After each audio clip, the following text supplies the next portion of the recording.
السلام عليكم ورحمة الله وبركاته. اللهم صل وسلم وبارك على الحبيب المصطفى صلى الله عليه وسلم.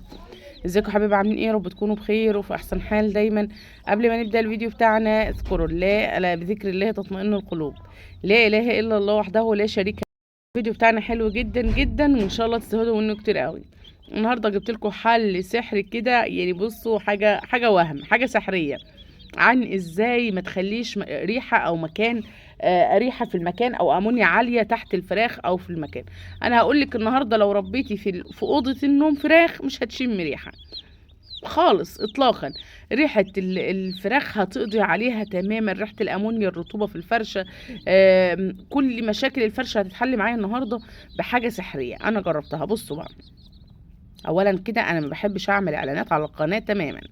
كذا شركة أدوية وكذا حد تواصل معايا قبل كده عشان أعمل إعلانات أو أعمل دعاية لمنتجات أدوية أنا ما جربتهاش، طبعا رفضت تماما.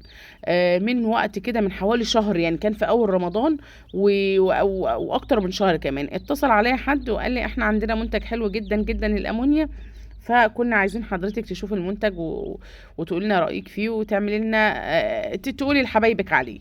تمام، قلت لهم طبعا انا ما بعلنش عن حاجه او بقول لحبايبي على حاجه الا لما اجربها الاول. طبعا الناس رحبوا بالفكره جدا، قالوا جربي الحاجه براحتك خالص، وبعد كده لو عجبتك يعني يهمنا رايك الاول، وبعد كده تبقي لو عجبتك وكده تعلني عنها او تقولي لحبايبك عنها. انا بجرب المنتج ده بقالي شهر كامل. بصوا بقى، انا بوزع كتاكيت وببيع كتاكيت للاهالي جنبي. كل اللي يقول لي انا بربي كتاكيت معايا في الشقه او في البيت اللي انا قاعده فيه، اقول له خد شويه من المنتج ده جربه، خد شويه من المنتج ده جربه.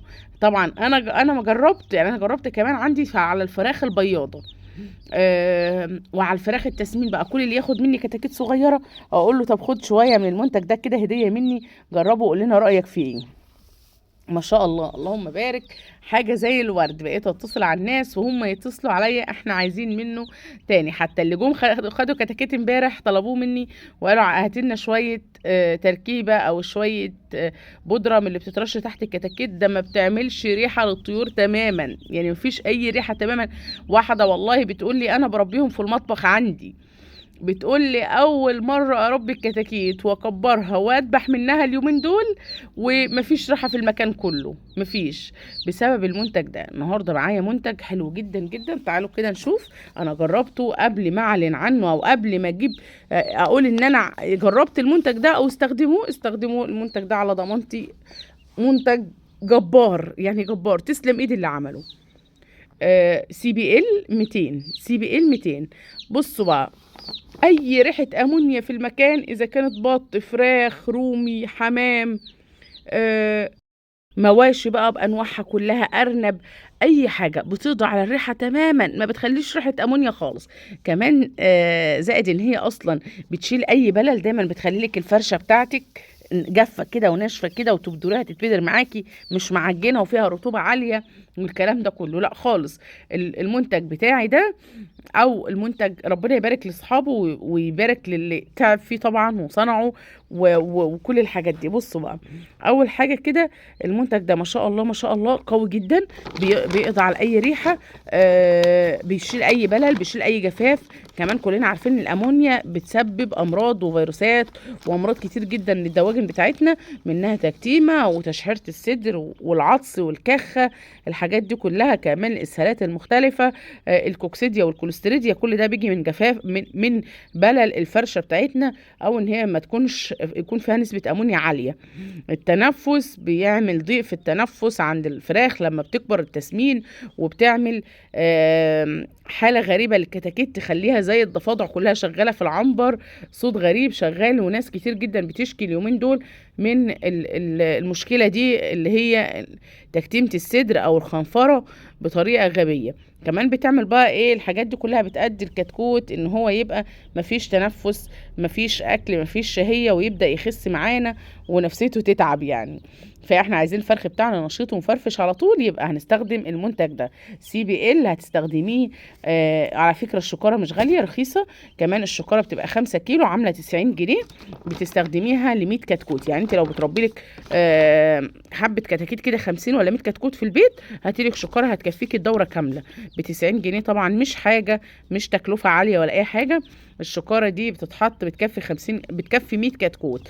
اول حاجة كده ما بتستخدمش من اول يوم، بتستخدم من اليوم الثامن، واليوم الثامن بتحط تحت ال100 كتكوت 100 جرام من التركيبة دي او من البودر ده، 100 جرام على ايدك كده، وهترشيه فوق الفرشه. الفرشه بتاعتي هتبقى عباره عن جير مطفي تحت، وبعدين تبن او نشاره او اي فرشه هتفرشيها، وهترشي البودره دي عليها تحت عمر او فوق عمر ال8 ايام، فوق الاسبوع يعني.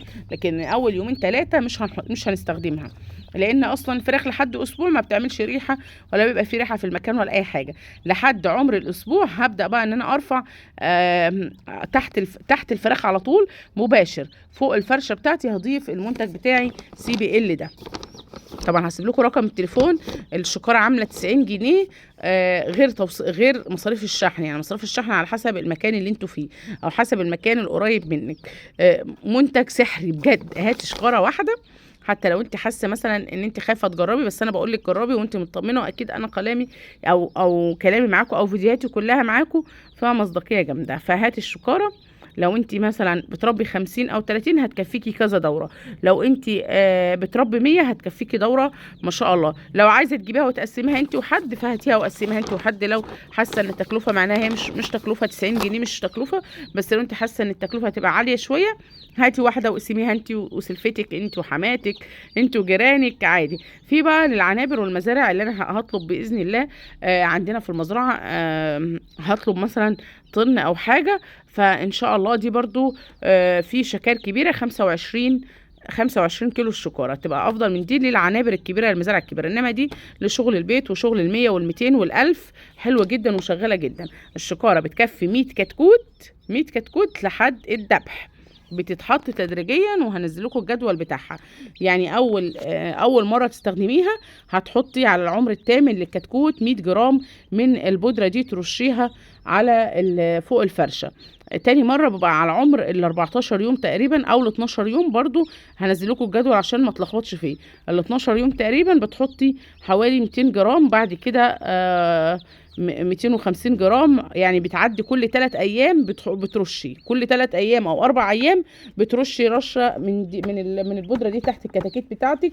ما شاء الله مش هتشمي ريحه خالص. هتربي الكتاكيت بتاعتك في كل مكان، مش هيبقى فيه ريحه اطلاقا. انا هسيب لكم الرقم بتاع التليفون في تعليق مثبت، وهحاول احط لكم على الشاشه في التليفون ان شاء الله. تتواصلوا معاهم وقولوا لهم بس احنا جايين تبع مدام هبه الريس، وهيعملوا لكم باذن الله خصم كمان. وطلب المنتج طبعا يعني هيريحكم كتير جدا. هو تقريبا كده بياخد في الشحن من 2 ل3 على ما اظن يعني. بس اللي حابب يتواصل معاهم يكلمهم ويقول لهم ان هو جاي من طرفي، وهم هيعملوا معاه احسن واجب طبعا. حبيت بس اقول لكم لانكم كلكم عمالين تسالوني الامونيا والريحه جامده في المكان، والريحه بتاثر طبعا، بتعمل نقص الاكسجين في المكان كله، وبتتعب، تعمل عطس، تعمل ضيق في التنفس، تعمل الحاجات دي كلها. يا رب الفيديو يكون عجبكم. لو عجبكم الفيديو الكتاكيت الجميله البلد المشعر والابيض دول، اضغطوا له لايك وشير وسبسكرايب للقناه. اشوفكم فيديو جديد ان شاء الله. السلام عليكم ورحمه الله وبركاته.